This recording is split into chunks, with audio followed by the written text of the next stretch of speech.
chamados à maturidade, formar o homem para formar o santo, de Dom Antônio Augusto Dias Duarte. Capítulo 3.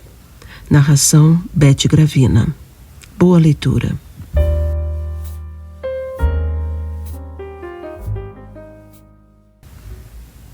Sobre o tema da maturidade afetiva, há muitas controvérsias, principalmente hoje em dia, em que a palavra afetividade está sendo muito usada. O seu emprego nem sempre é claro, daí a necessidade em esclarecer bem do que se trata permite estender o que significa a maturidade afetiva. 1. A importância da afetividade. A primeira coisa a se dizer sobre o tema da maturidade afetiva é a sua importância em nossa vida pessoal e na nossa vida relacional. Não podemos interpretar mal porque, às vezes, por várias razões que depois explicitarei, ter toda a nossa afetividade como uma fraqueza. Por exemplo, se diz e se ouve desde criancinha assim: homem não chora. Às vezes escutamos também: cuidado com as emoções. Tem que ser mais racional e menos emotivo. São os achismos. Podemos ter recebido uma formação pessoal que nos fez ser assim, um pouco reservados com relação à nossa afetividade. É importante compreendermos o que é a afetividade. Jesus chorou sobre Jerusalém. Como estivesse perto, viu a cidade e chorou sobre ela, dizendo: ah, se neste dia também tu conhecesses a mensagem de paz. Lucas 19, 41 e 42. Ele chorou a morte do amigo Lázaro, mesmo sabendo que um minuto depois iria ressuscitá-lo. João 11, 35. Jesus sentiu compaixão e se emocionou ao ver uma viúva saindo de Naim, carregando o caixão do seu único filho. Ela não pediu nada para Jesus, que estava entrando na cidade de Naim, mas ele se comoveu, se compadeceu e fez um milagre, ressuscitou o filho da viúva de Naim. Lucas 7, de 11 a 17. Jesus sentiu falta das pessoas quando curou os 10 leprosos. Onde estão os outros 9? Lucas 17, 17. Jesus sentiu uma profunda angústia na oração do horto, a tal ponto que teve manifestações físicas. Houve uma vasodilatação das veias subepidérmicas e ele suou sangue. Lucas 22, 44. Às vezes as pessoas têm uma visão totalmente distorcida de Cristo. Ele é perfeito homem e é a perfeita natureza humana. A humanidade dele é igual a nossa em tudo, menos no pecado. A afetividade é uma dimensão da nossa humanidade e assim como temos que amadurecer na inteligência, temos que amadurecer na nossa humanidade de modo geral. A afetividade é tão constitutiva da nossa humanidade e da nossa pessoa que une a inteligência ao nosso corpo como uma dimensão intermediária. 2. Afetividade. Ponte entre o corpo e a alma. O que é a afetividade? Vou fazer uma analogia. É a ponte entre a nossa alma e o nosso corpo, porque une a inteligência ao corpo. Por isso, essa ponte não pode ser uma ponte frágil, não pode ser uma ponte quebrada e nem tampouco ausente. Não podemos ser insensíveis como se pisássemos na ponte da nossa afetividade ou da emotividade e caíssemos no rio das sensações diante das circunstâncias na qual vivemos. Observemos o seguinte esquema sobre a afetividade. O esquema está disposto na tela. 1. Objeto e circunstância. 2. Emoção ou perturbação anímica. 3. Alterações orgânicas ou sintomas físicos. 4. Conduta ou manifestações. 2.1. Objeto e circunstância. Tudo que nós vivemos e realizamos, todas as circunstâncias, situações, acontecimentos afetam a nossa emoção. Por isso denominamos de afetividade. O que vivemos afeta a nossa emoção, traz uma certa perturbação, não no sentido de desordem, mas porque mexe com a nossa alma. Por exemplo, a circunstância calor. Se sairmos de uma sala climatizada com ar-condicionado e nos depararmos com o calor do ambiente de fora, podemos exclamar: estava tão gostoso lá dentro. Que desagradável aqui fora. Uma coisa assim simples toca nossa emoção. Não podemos ser uma pessoa sem emoções, sentimentos e paixões. Entendamos bem que emoções, sentimentos e paixões são palavras sinônimas e realidades afetivas que unem o corpo e a alma. Nada se passa despercebido em nosso corpo e ao nosso redor. Tudo nos afeta de uma forma emocional, passional, sentimental. Por ser uma ponte, as emoções afetam em primeiro lugar o nosso corpo, provocando alterações orgânicas, sintomas físicos, sensações e depois tocam a alma. No exemplo do ambiente climatizado, graças ao ar-condicionado, percebemos uma sensação agradável corporalmente porque estamos num local com uma temperatura mais amena. Agora, se sairmos desse ambiente, vamos ser afetados corporalmente e começaremos a suar. Então, primeiramente, o objeto e a circunstância vão causar uma emoção, perturbar o corpo. Essas reações podem chegar até o fundo da nossa pessoa, da nossa alma e determinar uma conduta. Podem definir uma manifestação emocional, sentimental, passional. 2.2 As emoções. Já na antiguidade se leva muito em consideração a importância da afetividade, suas emoções e paixões. Há uma frase dos antigos filósofos gregos que diz: nada há no intelecto que não tenha passado pelo sensível. Não só no sensível, mas também nos sentidos como a visão, olfato, audição, tato, paladar, nossos 5 sentidos físicos. Como exemplo, tomemos a dor de dente. Nós falamos: me dói o dente. Isso é uma sensação física que vai ser conscientizada no meu cérebro e vai mexer com a minha inteligência. Eu vou pensar sobre essa dor, mesmo que seja de uma forma simplesmente sensitiva. Dói. Posso ainda pensar conforme a maturidade intelectual. Uma dor de dente é um acontecimento que determinar uma conduta. Vou oferecer essa dor, vou tratar essa dor, vou falar dessa dor. Nesse caso, há uma maturidade intelectual porque entendemos o sentido dos acontecimentos. Oferecer a dor, tratar a dor, não quer dizer que eu tenha que aguentar firme e não possa manifestar as minhas dores. Não, temos que manifestar a dor. Dói. Cristo não manifestou a sua angústia suando sangue? 2.3 Alterações e sintomas provocados pelas emoções. Tudo que nós vivemos em nosso corpo através das circunstâncias mexe com as nossas emoções e produzem sensações.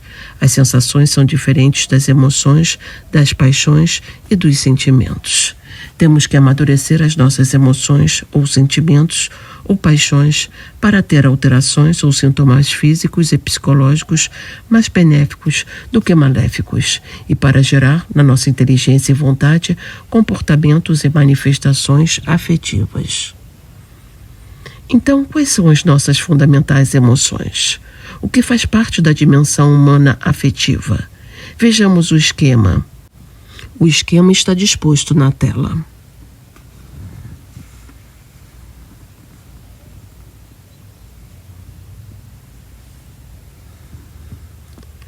No tempo presente, bem. Existe, me inclina ao amor. Ausente, previsível, causa o desejo. Possuído, gera o prazer. Mal. Existente, me inclina ao ódio. Ausente, previsível, previne-se com a fuga. Possuído, gera a tristeza, angústia. No tempo futuro, bem. Existente, desperta a esperança. Ausente, previsível, causa a valentia, a audácia. Possuído, gera a alegria. Mal. Existente, desperta o desespero. Ausente, previsível, causa o medo paralisante da vontade. possuído, gera a ira, a raiva. Amor e ódio, esperança e desespero, desejo e fuga, valentia, audácia e temor, paralisia, prazer e tristeza, angústia, alegria e ira, raiva. Jesus sentiu temor, medo. Lucas, que é médico, quando descreve a oração no horto, diz: Jesus foi tomado de uma profunda angústia. Lucas 22, 44. Quando temos angústias, podemos pensar: mas isso é falta de fé. Ou achamos: eu tenho uma angústia, então preciso ir a um psiquiatra para que me receite um remédio. Faz parte da constituição da nossa humanidade ter emoções, paixões ou sentimentos. Por quê? Porque o presente e o futuro colocam-nos diante de coisas que são boas e, portanto, são bens, ou diante de coisas ruins que são os males. E teremos os bens presentes e os males presentes, os bens futuros e os males futuros. O objeto, ou seja, a nossa vivência presente ou futura, pode nos ajudar a classificar as coisas como boas ou más. Então, os objetos e as circunstâncias do presente ou do futuro trazem consigo alguns tipos de emoções. Emoções desencadeadas causam manifestações físicas que são as sensações. E como elas são a ponte entre o corpo e a alma, precisamos pensar e querer assumir as emoções com as virtudes humanas. 2.4 As pontes, sejam de que material forem construídas, têm que ter solidez, consistência. Uma inteligência consistente, uma inteligência sólida, uma inteligência madura dão um sentido pleno às emoções.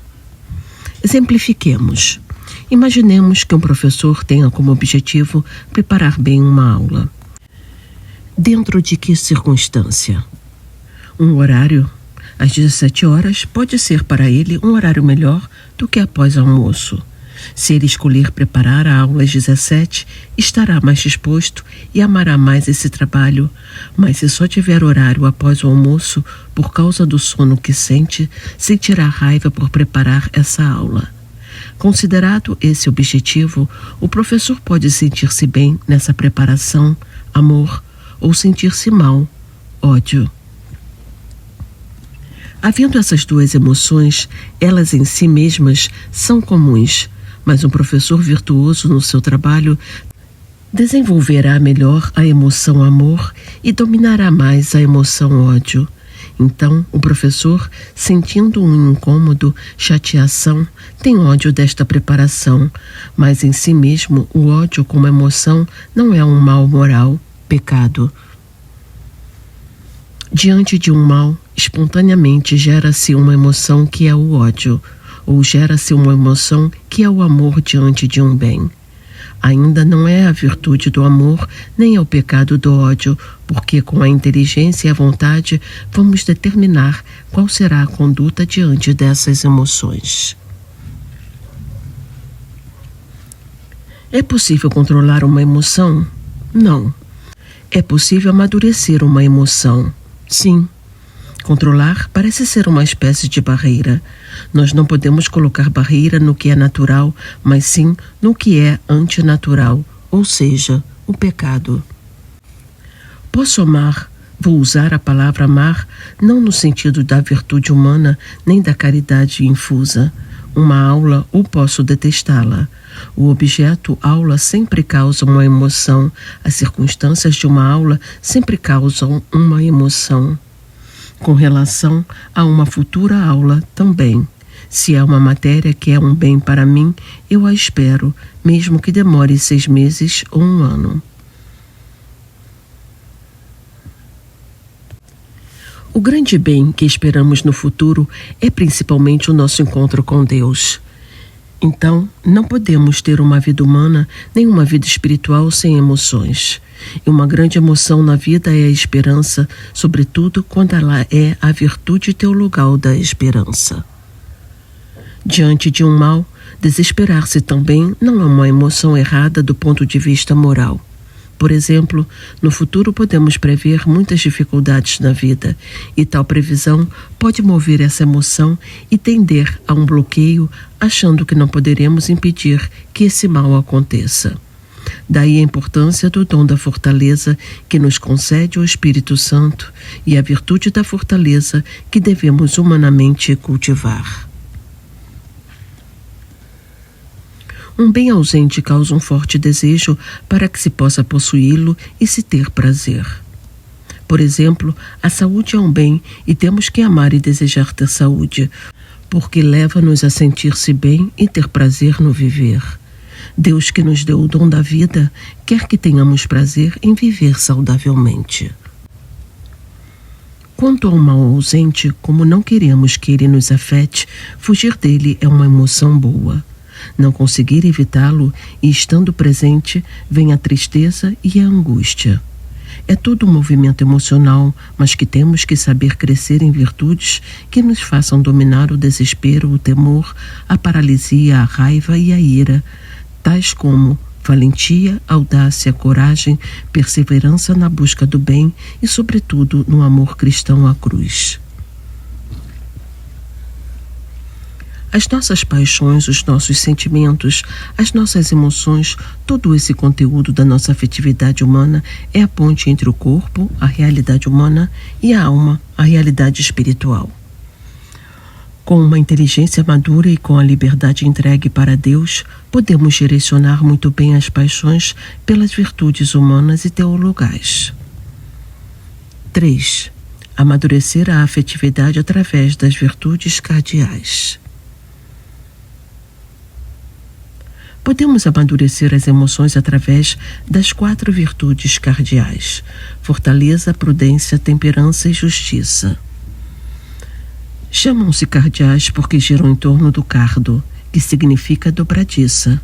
A afetividade, cardo, é a dobradiça principal das virtudes cardeais e ela não pode ser bloqueada nem anulada, mas direcionada por cada uma dessas virtudes. 3.1 A fortaleza. Ser forte diante do mal significa ter o domínio sobre o desespero, o temor, a paralisia, a raiva e a ira, e também potencializar a esperança, a valentia, a audácia e a alegria.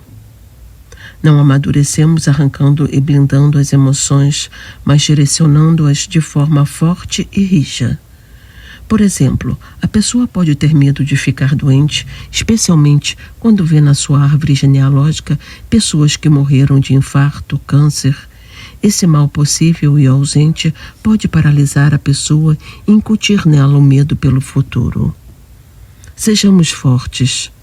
Com essa virtude, até as sensações físicas e as alterações psicológicas, frutos do medo, desespero, ira, raiva, podem ser muito mais brandas do que acontece numa pessoa imatura na virtude da fortaleza. É bom ter essas emoções, não é preciso bloqueá-las, nem blindá-las, nem arrancá-las, mas amadurecê-las por meio da fortaleza. 3.2 A prudência. A prudência é uma virtude cardeal que nos leva a considerar a experiência do passado, a circunstância do presente, a fim de decidir com audácia qual a conduta afetiva madura que se quer ter. Ao ter vivido no passado uma experiência de fome e no presente ter mais possibilidades de me alimentar com fartura, posso passar o dia pensando nas refeições e desejar de tal modo a comida só para sentir prazer. A prudência traz uma maturidade no amor, no desejo e no prazer, ao considerar que o valor da comida não está só no prazer, mas em manter a saúde a fim de viver mais a responsabilidade pelo dom divino da vida. 3.3 A temperança. A temperança é a virtude cardeal que modera e equilibra o amor pelo bem deleitável. Direciona e amadurece o desejo do prazer, a fim de que em toda a conduta humana apareça com clareza a dignidade da pessoa que ama, que deseja e que vive prazerosamente. Por isso, em todas as dimensões em que estão presentes a comida, a bebida, a sexualidade, os gostos pessoais, os interesses culturais, etc., uma pessoa madura na afetividade é conhecida pelo seu equilíbrio e dignidade. 3.4. A justiça. A justiça é a virtude que inclina a dar aos outros aquilo que lhes é devido. Nos relacionamentos humanos sempre se deve ao outro sentimentos maduros. A falta de justiça na amizade, na fraternidade, na vida em sociedade, percebe-se por essas imaturidades próprias das reações demasiadamente espontâneas, entre as quais se destacam o ódio, a fuga dos encontros mais afetivos e o isolamento na tristeza, na ansiedade e na angústia. A santidade de vida também se nota por uma conduta ordenada pelas virtudes cardeais. 4. Conhecer a afetividade para alcançar a maturidade. Para termos uma maturidade afetiva, nós temos que primeiramente conhecer bem a nossa afetividade, a sua dinâmica e em que consiste cada uma das emoções. A partir do momento em que conhecemos isso, podemos agora trabalhar a dinâmica da nossa emotividade, do nosso sentimento, da nossa afetividade, das nossas paixões com as virtudes, com o cultivo das virtudes cardeais. Mas por causa da nossa inclinação ao mal moral, pecado, essas virtudes são necessárias, mas não suficientes. Daí a necessidade do auxílio das virtudes sobrenaturais, a fé, a esperança e a caridade. Com essas virtudes teologais, não temos apenas uma maturidade afetiva, mas, sobretudo, uma maturidade dos afetos filiais a Deus como pai, como irmão, como amigo. Assim, podemos nos comportar como criatura, mas muito mais como filhos de Deus, maduros e seguros, sabendo muito bem que tudo que nos acontece concorre para o bem daqueles que creem e esperam tudo da providência de Deus Pai. Quando sentimos uma tristeza, paixão, é por causa da presença de um mal, que pode até ter consequências físicas e psicológicas, depressão, síndrome do pânico, etc. Com uma afetividade madura pelas virtudes cardeais, mas muito mais madura pelas virtudes sobrenaturais, pode-se estar tristemente alegre ou alegremente triste, ainda que com uma forte depressão que precisa ser tratada pelos especialistas. Mesmo com tristeza física, pode-se estar exultante de alegria, porque se vive da esperança da ressurreição de Cristo. Não temos na vida de Cristo um momento profundamente triste, pavoroso e angustiado, que foi a oração no horto, quando ele assumiu todos os pecados da humanidade. Sendo o pecado o único mal, teve nele manifestações físicas, o suor de sangue, e manifestações psicológicas, a vontade de fugir. Pai, afasta de mim este cálice. Lucas 22:42. O mal estava presente. Ele não tinha alegria nem prazer, mas ao completar o seu pedido contudo, não a minha vontade, mas a tua seja feita. Lucas 22:42. Mostrou toda a sua maturidade na afetiva filial. Algumas pessoas dizem que Jesus, na oração do horto e na cruz, por ser Deus, estava sofrendo prazerosamente. Isso é uma grande distorção do cristianismo. Tanto num momento como no outro, Jesus estava vivendo a sua paixão com intensidade. Por isso, ele ensinou aos que lhe seguiriam ao longo dos séculos o que São João recolheu no seu Evangelho. Vós vos entristecereis, mas a vossa tristeza se transformará em alegria. Quando a mulher está para dar à luz, entristece-se porque a sua hora chegou.